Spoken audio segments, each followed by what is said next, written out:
Hi there. I'm going to go through our labs today for anybody who missed the labs or was a little confused, and I'm going to walk you through everything that we did. So here we are at station number 1, where we are trying to prove that air or gas is made of matter, right? So matter is anything that has mass and takes up space. All right, so we need to prove that gas, right, in the air has mass and takes up space. All right, so first thing we're gonna do is we have a scale right here. I'll put it here on the counter so you can see. I'm gonna turn it on, and I have it set to grams. This should be set to grams. There we go. All right, it's at 0. I'm going to weigh my empty balloon. It is 1.24 grams. Okay, now I'm gonna measure the circumference. Circumference is the distance around something. This is going to show me how much space it takes up, AKA how much volume it has. Right, really a very small amount. Okay, centimeters.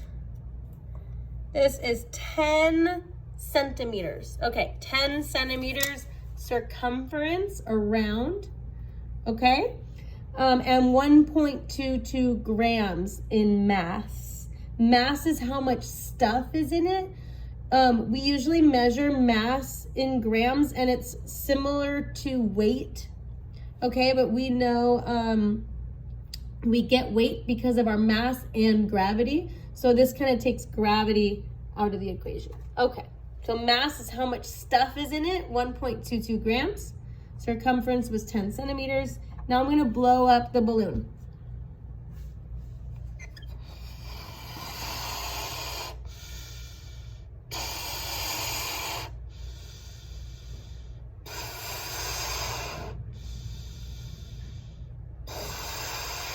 All right. Ooh, a little dizzy. Okay.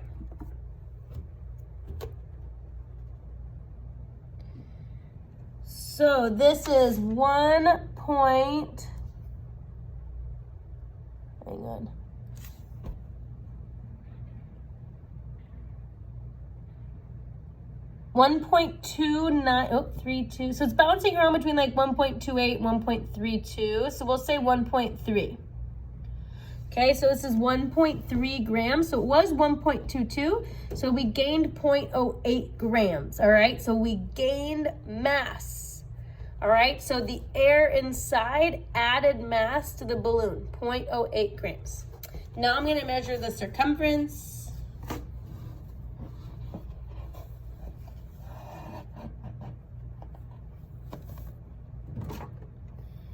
All right, wow, that's much bigger. So 30, 60,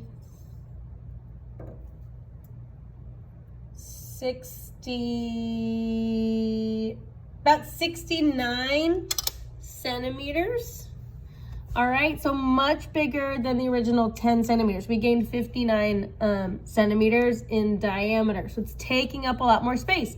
So if adding air to the balloon added mass, right, how much stuff, and added volume or made it take up more space, then does that prove that air is made of matter, right? So if matter is anything that has mass and takes up space, and our air added mass and took up more space, what does that tell you about air, right?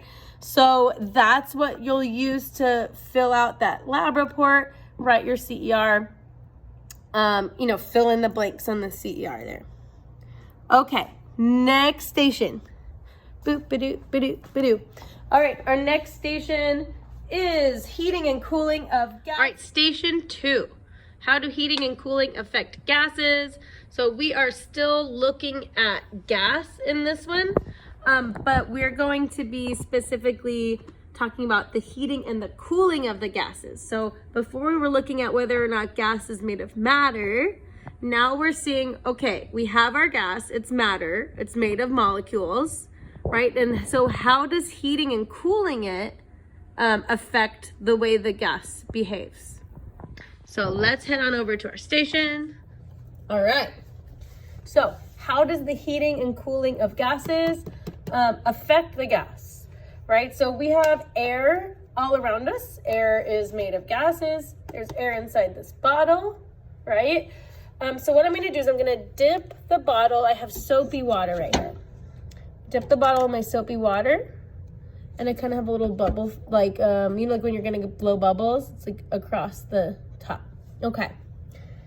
I'm going to dip this in hot water and see what happens. Oh, my bubble.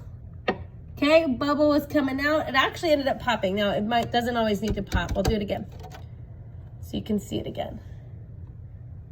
All right. Oh, we got a bubble coming out.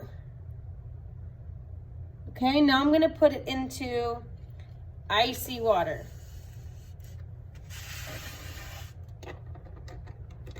And the bubble immediately goes inside. Can we see this?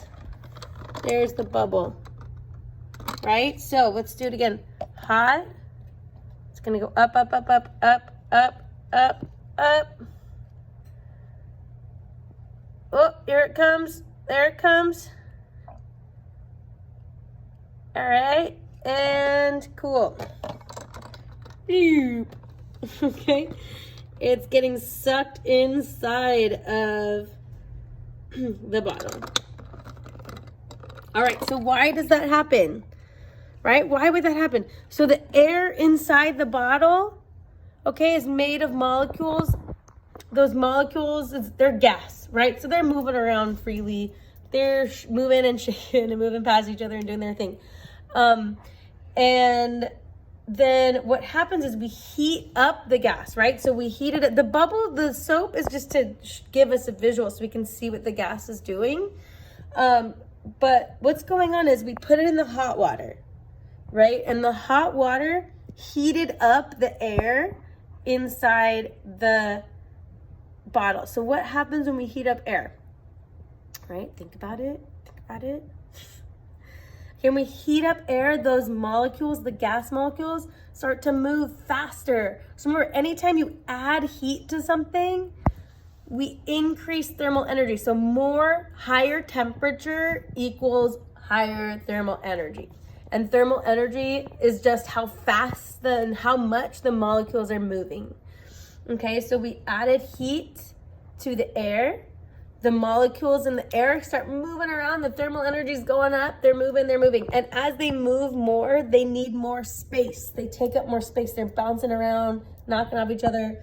Okay, they take up more space. And so they're expanding in the bottle. And so they need to escape from the bottle because there's not enough space in there, right? They're taking up more room. And so that's why that bubble layer, the soap layer, started to bubble out, right? Because the gas is expanding. Then we put it in the cold water, right? And the cold water does the opposite. So when we remove heat, right, the air starts to lose thermal energy. And so those molecules are moving a little slower, right? They're not as excited. They're losing thermal energy. And so when that happens, they don't move as much and they move closer together. They don't take as much space.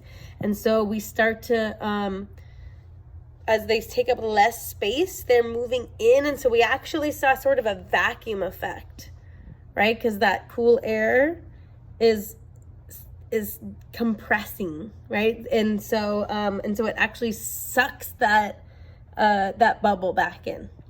Okay, sweet. So you can use that to write your CER. All right, now, we should do a lesson on lava lamps. Bonus lesson later. Okay, last station was our the magical metal ball. Okay, let's see if we can set this up here.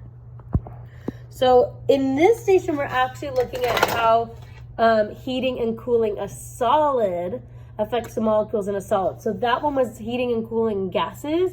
In this one, we're heating and cooling a solid. I'm gonna turn on my gas. Light my, that's weird, my burner. All right, got my Bunsen burner. And I have here an ordinary metal ball and an ordinary ring. And I'm going to pass that ball right through the ring. No problem, right? Goes right through. Okay, not too interesting. But now I'm gonna heat up my metal ball. So while I'm doing this, I want you to think about what might happen when I go to pass this ball back through the ring after heating it up. So heating.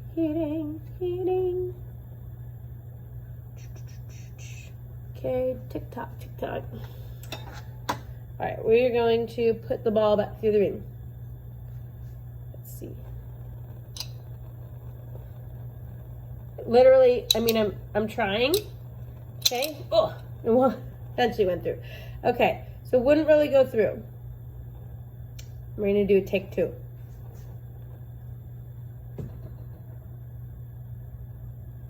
Okay, I'm gonna pass the ball back through the ring.